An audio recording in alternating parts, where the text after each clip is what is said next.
ঈদ মুবারক, ঈদ ঈদ মুবারক। বিয়ের পর 3 বছরের প্রত্যেকটি ঈদ কাটিয়েছিলাম শ্বশুর বাড়িতে। কেন জানেন? শুধুমাত্র সোহেলের পছন্দ তাই। সব থেকে আমার বেশি ভালো লাগে প্রত্যেকটা ঈদের বিকেল বেলাতে সে আমাকে আমার আব্বুর বাসায় নিয়ে যাবে। এরকম কপাল কজনেরই বা হয়। আসসালামু আলাইকুম, সবাইকে ঈদ মোবারক। সবাই কেমন আছেন বলেন তো? আর কার কার ঈদ কেমন কাটলো কমেন্টে অবশ্যই জানাবেন। কুরবানি ঈদের দিনটা কিন্তু খুবই ব্যস্ততার মধ্য দিয়ে কাটে। এই ঈদের ফার্স্ট প্রায়োরিটি হচ্ছে গরুকে নিয়ে। সারা দিন পরিবারের সবাই মিলে একসাথে গোশ কাটা। জানি সবাই খুবই ব্যস্ত ছিলেন। জানেন আপনাদের মতো আমিও আজকে খুব ব্যস্ত ছিলাম। প্রতি ঈদের রাতে ঘুম হয় না, তারপরও সকাল ভোরে উঠে সব কাজই করতে হয়। আর বিয়ের পর এগুলো করতে ভালোই লাগে। সব থেকে আমার ঈদটাই হচ্ছে অন্যরকম। সকাল সকাল আমার মাথায় একটাই টেনশন থাকে, সব কাজ কখন গুছিয়ে কখন আমার আব্বুর বাসায় আসবো। একটা মেয়ে বাবার বাসায় ঈদের দিন আসলে যে কতটা খুশি হয় সেটা আমি বুঝি। শ্বশুর বাড়িতে কিন্তু সকাল থেকে বিকেল পর্যন্ত টাইম দিয়েছি, আর তারপরে তাড়াতাড়ি রেডি হয়ে চলে আসলাম আব্বুর বাসায়। আজকে সারাটা দিন আমি কিন্তু খুবই মনমরা ছিলাম।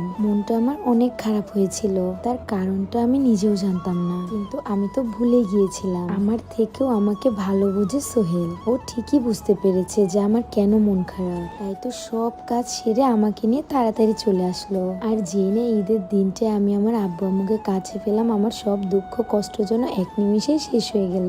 আসলে বাবা মা কি আমি সেটা আগে বুঝতাম না, এখন না কেন যেন মনে হয় আব্বু আম্মু না থাকলে আমার কি হবে। তাদের হাসি মুখটা না দেখলে যে আমার একটুও ভালো লাগে না। কারণটা আমি বলছি, এই মুহূর্তে আমি ছাড়া আমার আব্বু আম্মুকে দেখার কিন্তু আর কেউ নেই। জাস্ট এইটুকু ছাড়া আমার আর কিছুই বলার নেই। সবাই আমার জন্য একটু বেশি করে দোয়া করবেন, আমি বেঁচে থাকার আগ পর্যন্ত যেন তাদের মুখের হাসিটা এভাবে ধরে রাখতে পারি। বিশেষ করে আমি আসলে আমার আব্বু আম্মুর মনটা যেন অনেক বড় হয়ে যায়। আর আমার আব্বু আম্মুর পরিবার কিন্তু অত আহামরি কোনো পরিবার নয়। আমাদের পরিবার হচ্ছে মধ্যবিত্ত পরিবার, বাট এটা স্বীকার করতে আমার একটুও লজ্জা হয় না। আমার এর থেকে আরো গর্ব বেশি হয়। অনেক কষ্ট করে আমার বাবা মা আমাকে মানুষ করেছে, না চাইতেই যেন সবকিছু এনে দিয়েছে। তাই তো এখন আমি সোহেলের কাছে যা আবদার করি তাই এনে দেয়। অনেকে বলতো বিয়ের আগে নাকি সুখ করলে বিয়ের পর আর সেই সুখটা পাওয়া হয় না, তখন ভেতর অনেক ভয় কাজ করতো, কিন্তু এখন এই কথাটা একদম মিথ্যে মনে হয়। আব্বু আম্মুর কাছে আমি যতটুকু পেয়েছি তার থেকে বেশি সোহেল আমাকে দিয়েছে। মহান আল্লাহ তাআলা হয়তো আমার আব্বু আম্মুর কথা রেখেছে। সোহেলের মতো একজন ভালো মানুষকে আমার লাইফে পাঠিয়েছে, যে কিনা আমার পরিবারের দিকে না তাকিয়ে,